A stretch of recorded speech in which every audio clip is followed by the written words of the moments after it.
दोस्तों, हर माता पिता का एक बहुत ही कॉमन क्वेश्चन होता है कि हमारे बच्चे ने अब प्लस टू पास कर ली है।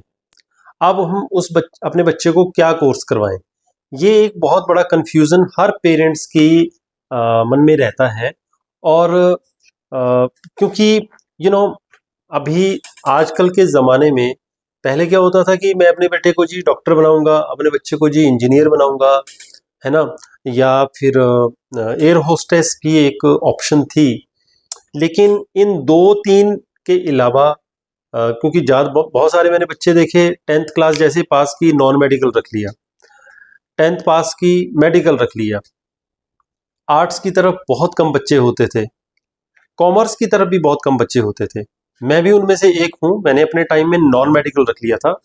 तो अब मैंने नॉन मेडिकल क्यों रखा था मैं उसके बारे में ज़रूर बताऊंगा। थोड़ा कनेक्शन आपको मिलेगा, आपको थोड़ा फ़ायदा मिलेगा इस वीडियो के ज़रिए। 10th क्लास तक पहली बात तो मुझे पता ही नहीं था कि मुझे क्या करना चाहिए ज़िंदगी में। ठीक है, बस इतना था कि पास हो जाए भाई। बहुत ज़्यादा पढ़ाई लिखाई में अच्छे नहीं थे, मैं ऐसे कहूँगा। तो लास्ट मोमेंट तक बहुत मेहनत की और 10th पास हो गई। जैसे 11th में हुए तो एक अपना दोस्ती होती है, सर्कल होता है कि भाई तू क्या रख रहा है, तू क्या रख रहा है। किसी ने बोला मैं तो मेडिकल रख रहा हूँ, किसी ने नॉन मेडिकल बोला। उस टाइम ये नहीं पता होता था कि मेडिकल का क्या मतलब है और नॉन मेडिकल का क्या मतलब है। तो मैंने बोला चलो यार, आप नॉन मेडिकल रख रहे हो, मैं भी नॉन मेडिकल रख लेता हूँ, है ना। तो बाद में जब पढ़ाई शुरू हुई, क्योंकि जैसे 10th क्लास की एक आदत थी, उस तरीके से ही तैयारी शुरू कर दी कि पढ़ेंगे यार, आराम से पढ़ेंगे। 10th क्लास में maths, science, English, SST, Hindi, drawing, Sanskrit, इस तरह के 6-7 सब्जेक्ट होते थे। जैसे ही नॉन मेडिकल रखा तो 4 किताबें थी, फिजिक्स, केमिस्ट्री, मैथ्स और इंग्लिश। 4 तो बड़ी खुशी हुई, अरे 4 बुक्स हैं, मज़ा आ गया, कम हो गया सिलेबस।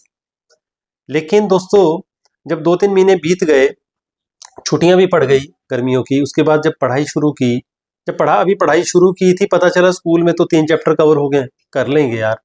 लेकिन उसके बाद जब टीचर ने हमारे टेस्ट लेने शुरू किए तो नंबर आने लगे 10 में से 0, 1, 2, 3। मैं मैं अपनी बात कर रहा हूँ, मैं पिछला बैकलॉग कवर करने में लग गया और टीचर आगे बढ़ते चले गए, लेक्चर जल्दी जल्दी खत्म होने लग गए। तो खुद मतलब टीचर के साथ बैलेंस करने की बजाय वो समझ नहीं आई, वो कुछ गाइडेंस भी नहीं मिली, कुछ दिमाग में नहीं चला कि क्या करना चाहिए। मैं आपके बच्चों को कनेक्ट करने वाला हूँ आगे इसी इसी के साथ, अपनी स्टोरी के साथ। तो दोस्तों, मेरे प्लस 11th क्लास में जस्ट 40% मार्क्स आए और मुझे टीचर ने साफ बोला कि आप ग्रेस मार्क्स से पास हुए हो और प्लस टू में तो आपका पत्ता साफ है, आप फेल हो जाओगे। तो प्लस टू में दिन रात एक कर दिए, मेहनत करी कि भाई पास होना है। वो 10th वाला आ गया, तो दिन रात मेहनत जब करी तो जैसे भगवान की दया से अच्छे नंबर तो आ गए। लेकिन ये भूल गए कि आगे करना क्या है, आगे पता ही नहीं था। प्लस टू में भी पास हो गए।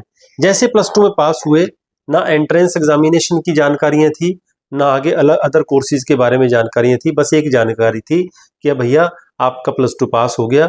अब आरईसी, रीजनल इंजीनियरिंग कॉलेजेस होते थे उस टाइम, अब एनआईआईटी हो गया है। ठीक है, अब इस तरह से टेक्निकल कॉलेजेस के नाम बदल गए हैं।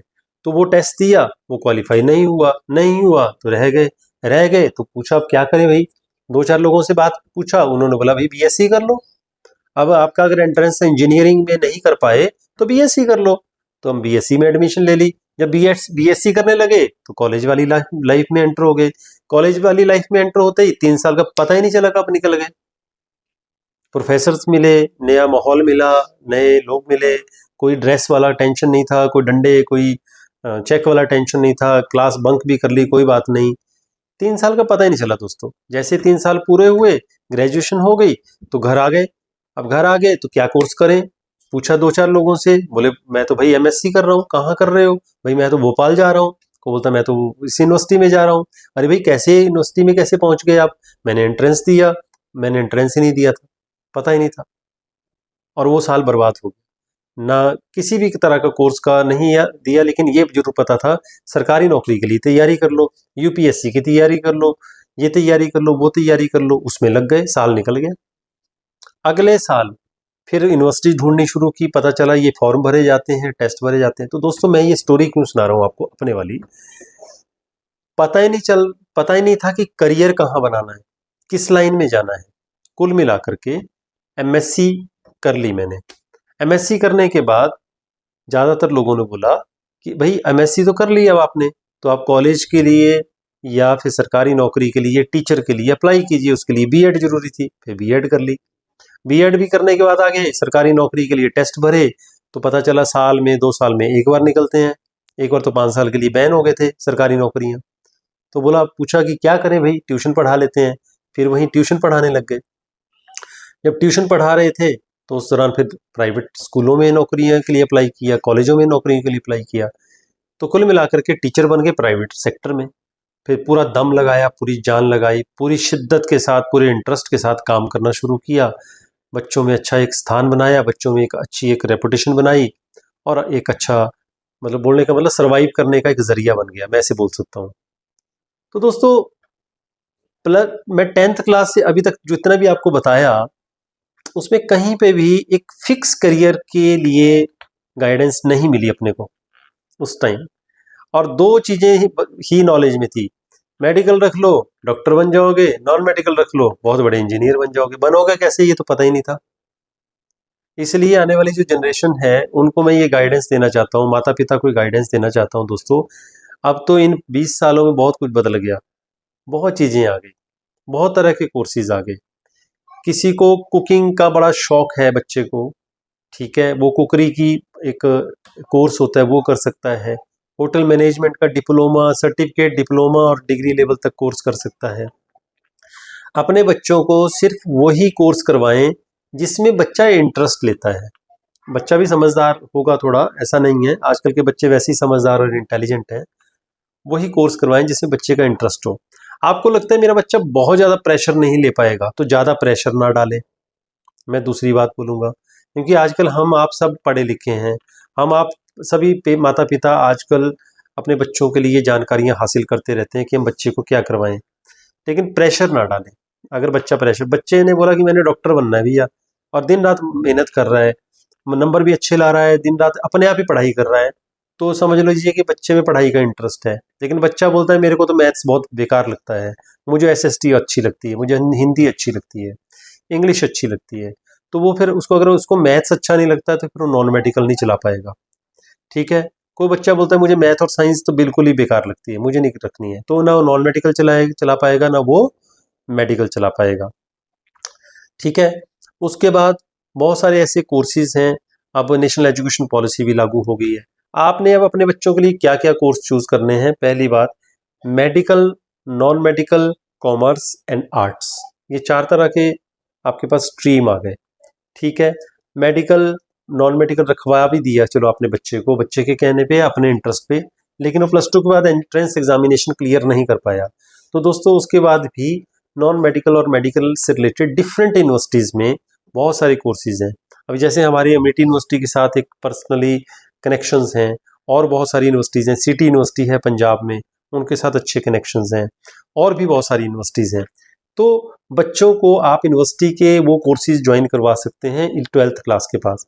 आपके बच्चे की काउंसलिंग, और आपकी काउंसलिंग के साथ साथ आप यूनिवर्सिटी में जाकर के विजिट करके देख सकते हैं क्या क्या कोर्सेज हैं, क्या ट्रेंडिंग है, किसकी ज़रूरत है आजकल हमारे देश में और विदेशों में, किसकी सबसे ज़्यादा डिमांड होने वाली है, चल रही है, मत देखो, होने वाली है अगले 4 साल में। क्योंकि बच्चा तो 4-5 साल बाद ग्रो करेगा ना आपका, मतलब पढ़ाई पूरी करेगा ना, तब तक क्या किसका स्कोप आ सकता है, उस पर ध्यान रखो, ठीक है। क्योंकि अब गवर्नमेंट जॉब के बाद दूसरी ऑप्शन प्राइवेट जॉब हो जाती है। प्राइवेट जॉब के लिए कौन सा कोर्स करें। बहुत सारे बच्चों ने बीटेक की, हजारों लाखों बच्चों ने बीटेक करी, लेकिन कहाँ इंजीनियर को लाख लाख रुपए सैलरी होती थी। आज की डेट में कहाँ एक इंजीनियर जब बाहर निकलता है प्राइवेट कॉलेजेस से 10,000, 15,000, 20,000 से शुरुआत करता है। माता पिता को बड़ा दुख होता है, बच्चों को बहुत दुख होता है। क्यों? क्योंकि लाखों रुपया तो डिग्री लेने हासिल करने में लगा दिया, और नौकरी मिली 10,000, 15,000 की। ऐसा क्यों? अदरवाइज उस कॉलेज से 60 में से हो सकता है 5 बच्चे बहुत बड़ी कंपनी में पहुंच जाते हैं, ठीक है। तो कोई भी कोर्स आप ज्वाइन करने से पहले यूनिवर्सिटी भी सोच समझ करके ही चूज करें। यूनिवर्सिटी या कॉलेज सोच समझ के चूज करें, कहाँ किसकी कैसी रेटिंग है, कैसा इंफ्रास्ट्रक्चर है, वो हम विजिट करें, 10 बार सोचें, 10 बार सोचने के बाद ही कोर्स ज्वाइन करें। अब +2 के बाद बच्चे को क्या क्या कोर्सेज आप करवा सकते हैं। आर्टिफिशियल इंटेलिजेंस का बहुत ज़्यादा बोलबाला है, नंबर 1। अभी आर्टिफिशियल इंटेलिजेंस जस्ट आई है, ठीक है, जो बच्चे पहले कर जाएंगे उनके लिए बहुत फायदा होने वाला है। दूसरा कोर्स जो मैं वो समझता हूँ दोस्तों, कोरोना के बाद बहुत ज़्यादा तौर पर डिजिटल एजुकेशन या डिजिटलाइजेशन, मतलब बोलने का मतलब कंप्यूटर की बहुत ज़्यादा यूज़ हुआ है, कंप्यूटर का ऑनलाइन प्लेटफॉर्म का बहुत ज़्यादा यूज़ हुआ है। तो जो बच्चे जो मतलब स्कोप की अगर मैं बात करूं तो टेक्नोलॉजी का स्कोप बहुत बढ़ गया है। 2020 से पहले इतना नहीं था जितना अब, मल्टीप्लाइड, मैं बोलता हूँ 400-500 गुना बढ़ गया एकदम से। हमें खुद को ये चीज़ें नहीं आती थी, हमने टेक्निकल चीज़ें सीखी हैं, लेकिन जो यूथ है वो तो हमसे 1000 गुना ज़्यादा बेटर निकलेगी, मैं ये दावे के साथ बोल सकता हूँ। तो टेक्निकल कोर्सेज की भी बहुत ज़्यादा डिमांड बढ़ गई है आज की डेट में। तो +2 के बाद अगर आपके बच्चे ने नॉन मेडिकल रखा है तो आप उनसे और डिफरेंट टेक्निकल कोर्सेज जो हैं करवा सकते हैं। सिर्फ एक ही तरह का इंजीनियरिंग कोर्स पर, जैसे कंप्यूटर का ही करना है जी, मैकेनिकल का ही करना है जी, पहले बहुत सारे, इसके अलावा भी बहुत सारे कोर्सेज हैं, electrical engineering, mechanical engineering, civil engineering, computer engineering के अलावा भी बहुत सारे कोर्सेज हैं। आप एक और यूनिवर्सिटीज़ में जरूर विजिट करें।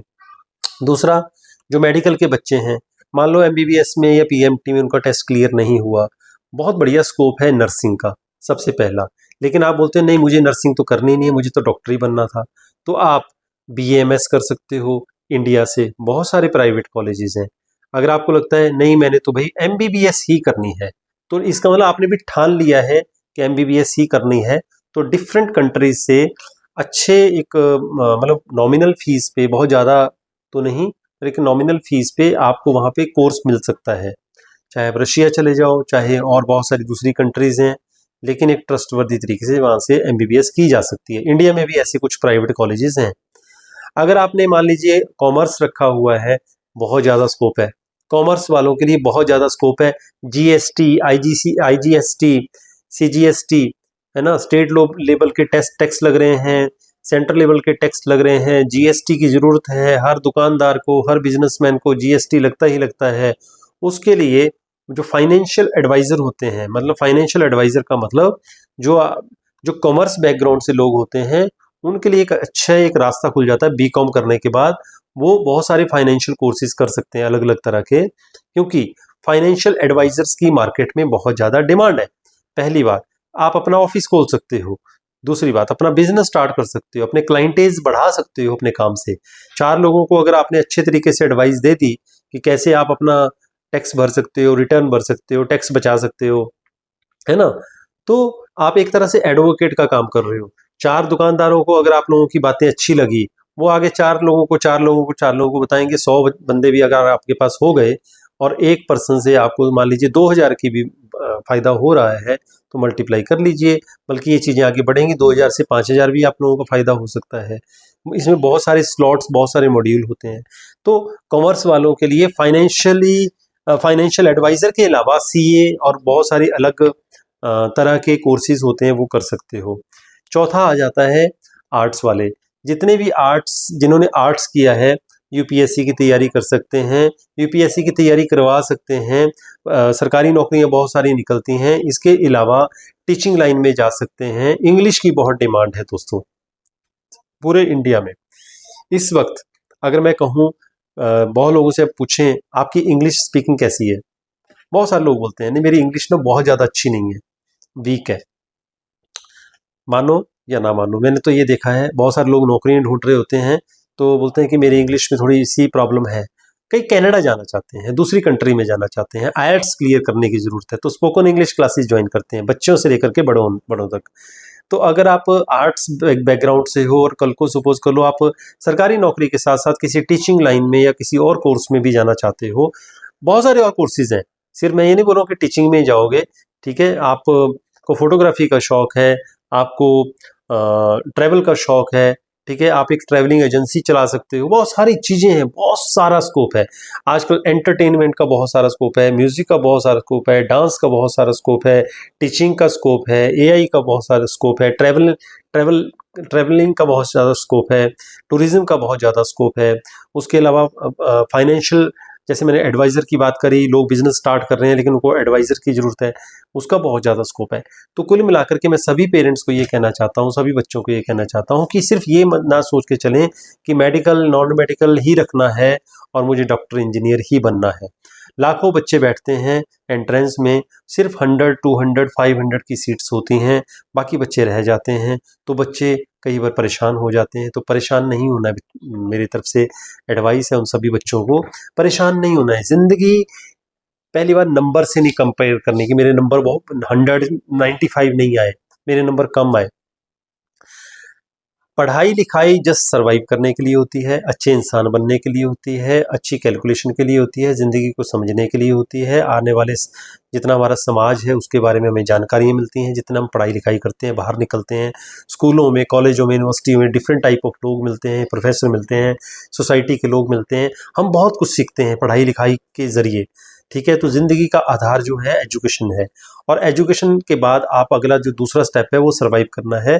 तो ज़िंदगी को नंबरों से नहीं जोड़ना है आपने, ठीक है। सीखते रहो, आगे सिखाते रहो, आगे बढ़ते रहो, और बिल्कुल टेंशन फ्री और डिप्रेशन फ्री होकर के काम करना है।